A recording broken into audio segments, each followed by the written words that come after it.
We were talking about the injuries yesterday in the NFL, and they've been piling up for teams. And we briefly mentioned this a short time ago, but now you got Micah Parsons, Yeah, man. who he saw. I mean, what did he get? A stinger. He was evaluated for concussion. Then he gets rolled up on, so he's going to have an MRI on his ankle later on today. Malik Neighbors also got injured. He got a concussion. Concussion hit his head. And Lee was asking the question yesterday, are injuries more prevalent now, or is it just the coverage of it, and we know much more about it? Yeah, I don't know that it's more prevalent. I just think that there's more attention on it for certain. And I think the understanding and the idea of what we think about injuries is higher. I think that we gory things like football represented the arena, represented the gladiator. And I think, early on, that's, you looked for the gore of it all. You looked for guys to get head slapped and clotheslined and all kinds of different things happen. There's been some really, really crazy injuries that have happened throughout the history of football. I just think that people's understanding of it now, just the sensationalizing of certain injuries in particular, like the minute somebody goes down, you're automatically assuming it's a concussion. And then now there's the whole idea of what concussions represent. So I think that that's the idea of it now. They have the tent. Like back in the day, they make sure they showed you.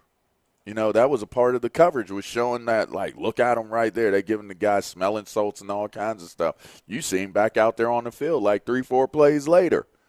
You know what I mean? Like, nowadays they take you into a tent. It's like a whole production to go over the protocols of what an injury represents. So I think that there's some type of almost like taboo connected to injuries in the National Football League anymore. So I think it is a over coverage of it, but that's just kind of, I think that's the nature of the beast. The sport itself, has grown. The sport itself has grown so much. So of course the coverage has been so high, where that's what you're going to experience when injuries take place. I also think it's the fact that we've got more angles, right? Like there's more cameras, there's more shots of it with social media. When someone tears the ACL, we're getting close-ups, and we're able to see like literally their knee bend and twist and be able to almost snap, and we're all watching it. And then there's guys who are diagnosing it, who are from there. So there's every little layer to the game of the NFL, I think, has kind of not been exploited, but I think that's a part of it too, is like in this world of, with the internet and digital platforms and social media, like we're all trying to educate ourselves. So we see an injury and we're like, oh, how does this impact my team, impact my fantasy team, impact my bet? There's all these things that we're searching for. So I think you get a lot more from that. And also the way the NFL changed the injury rules. I think it was maybe a couple years ago now, with the different designations. We know they've, reconfigure kind of, injury reserve, how that works, bringing guys back and on. So that kind of plays a more meaningful way of managing the roster, but also looking at, probable, questionable, doubtful.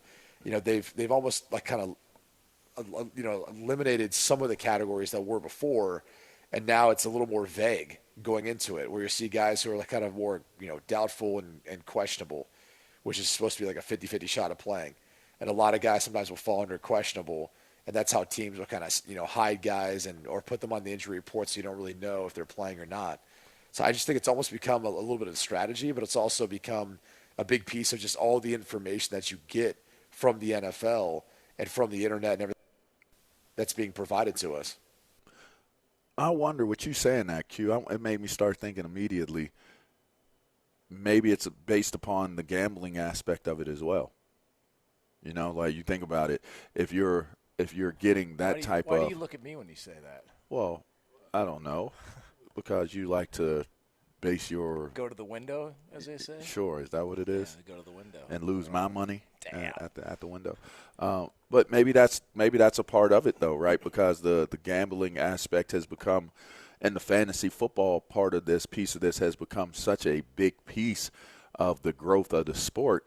Maybe the idea of understanding real time and beyond what the level of injury is, what their level of participation is, has become more important more than ever. You know, before you're a casual fan. I mean, you might have been betting, but you couldn't. It wasn't like you're getting real time, live time information on the player that got injured, you know, due to your bet. But maybe that's a part of why, you know, you might place different bets after somebody goes down. Like, you might have said, okay, well, I thought this before Malik Neighbors went down. Yes. What did they say? Correct. Oh, he's not coming back. Like this, that's the injury. Okay. Oh, right. Michael Parsons' ankles. Okay. Like his ankle, whatever it may have been. Right. So now you're basing the premise of what you're betting. You might even base that off of what you're going to do with your fantasy football roster the upcoming week. So a lot of this information is actually aiding and helping, you know, guys with what they're doing, you know, bets-wise and with their fantasy Like, teams. I know like some gamblers, they don't like betting on Utah because they can't trust that Kyle Whittingham's going to give them the accurate information on the injuries. So, like, if Cam Rising's going to play or not, like he was back and forth last week or the week before, and nobody really knew how to handle it because they just weren't being forthright. It's Petros has talked about that, to where you couldn't get a clear answer from Kyle Whittingham as to whether or not somebody was going to be available depending on which game it was. So I also thought this. Whatever happened to smelling salts? They still use them? They still on the use them. sideline? Yeah, they still All right, use them. We should get some of those on the show.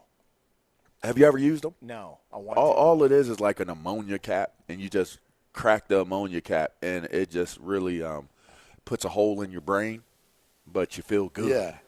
You know, I mean, feel you guys have real smelled good. one of Lee's farts. It's kind of the same thing. Yeah. It wakes you up. Yeah, it does. By the way, the guy next to me on the plane yesterday was the worst BO. Oh, man. Oh, my God. Just, Really? Oh. Because I think he had taken a connector. He had flown from Hawaii to man. L.A. and then to Philly. So he had been – He had been sweating in that Hawaii sun, God. went straight to the airport. Got 10 hours. Because, you know, the Hawaii airport is is exposed, too. You know what I Yeah. mean? You're still warm and stuff when you're at the Hawaii airport. So it's like Gross. you got that little warmth, and then you got into the tube, and then the tube. You know, it's crazy. I now – my whole thing, because I always get sick when I fly, so I just pound emergencies the whole time. Like, I make emergency cocktails. I take 2 emergencies, and my nose is still running. And I take 2 emergencies and drink them, like mix them in my little waters. Yeah, and drink them the whole time, hoping that I don't get, like, sick. Yeah. I just don't think about it.